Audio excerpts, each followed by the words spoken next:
Ang tagalupa na viral ang mukha. Bip, bip, bip, bip, bip. Bumibip, bip, bip, bip, bip, bip, bip, bip, bip, bip, bip na ba? Ang lahat. Martian.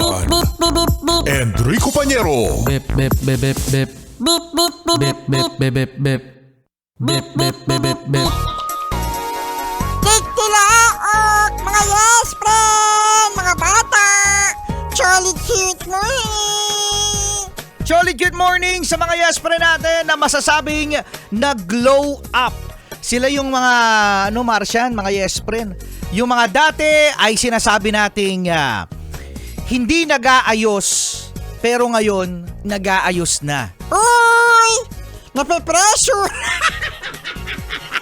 Bakit naman nape-pressure? Kasi nakikita nila sa social media, yung mga kaibigan nila, mga friends nila, ang kikinis. Oo, makikinis, Kaya may mga skincare na yung mga yan, Lalong-lalo na mga yes friend, Ang dami-dami ngayon mga options na mga skincare product na makakapag-enhance ng iyong kakinisan.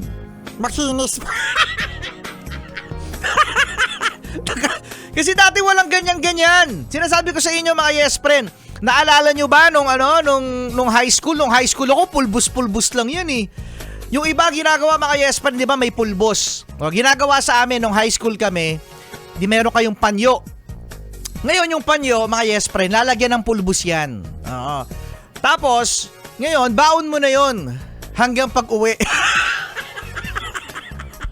Baon mo na yun. Kasi mahihirap kapag nagdala ka ng pulbos, yung isang mismong pulbos na lagyanan, kapag binaon mo yon sa school, sa klase nyo, Martian, mauubos yun kasi lahat ng kaklase mo mangingi.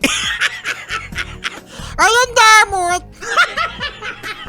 Ang damot naman na itong Rico Pañero. Ang damot ko na. Tapos magtatanungan pa yan. Yung mga kaklase nyo, kunwari, di ba, nagpulbos na yan sa mukha, Pag nagpulbos na yan, sasabihin maputi.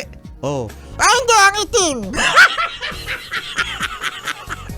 Ang itim, grabe. Nagpulbos ka na yan.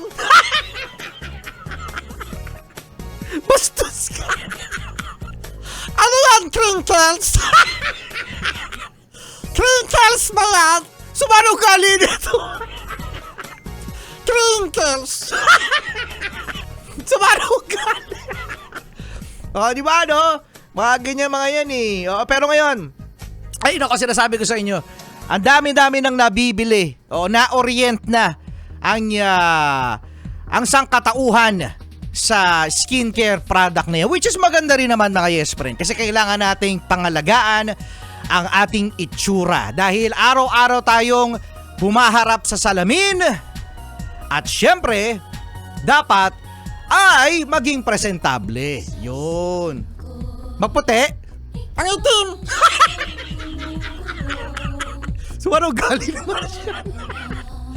So, Naman ko